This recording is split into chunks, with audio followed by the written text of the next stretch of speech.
Well, these things happen. The CEO of the streaming giant Spotify says while podcast host Joe Rogan's past use of racial slurs is, quote, incredibly hurtful, he does not believe silencing Rogan is the answer. That's according to an internal memo at Spotify provided to CNN in the wake of a video compilation of Rogan frequently using the N-word on his podcasts spreading on social media. You know, the thing. Yes. Saying the word You've already said In the clips, Rogan uses the N-word more than 20 times. He says this was compiled over a period of 12 years. Rogan now says these clips were used out of context, but in an apology on Instagram, also says it's the most regretful and shameful thing he's ever had to address publicly. Now, I know that to most people, there is no context where a white person is ever allowed to say that word, never mind publicly on a podcast. And I agree with that now. I haven't said it in years. I never used it to be racist because I'm not racist.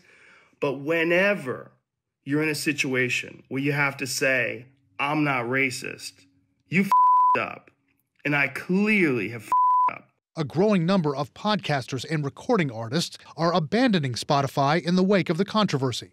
Actor Dwayne "The Rock" Johnson, after voicing support for Rogan's promise to speak more responsibly about the COVID pandemic on his podcast, says he was, quote, not aware of his N-word use. Quote, but now I've become educated to his complete narrative. Learning moment for me. Several artists had already pulled their catalogs from Spotify, protesting Rogan's previous misinformation about the pandemic. If you're like 21 years old and you say to me, should I get vaccinated? I go, no. Spotify has since added a content advisory to any podcast that discusses COVID, which will steer listeners to trusted sources on the pandemic. Rogan has promised he'll do better on that score. I am going to do my best in the future to balance things out. But will Spotify fire Rogan for the racial slurs?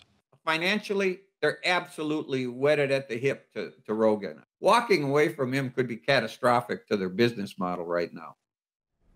Did Spotify know of Rogan's racial slurs before the company signed him to a $100 million deal in 2020? We reached out to Spotify asking about that and whether it plans to discipline Rogan in any way. We haven't heard back.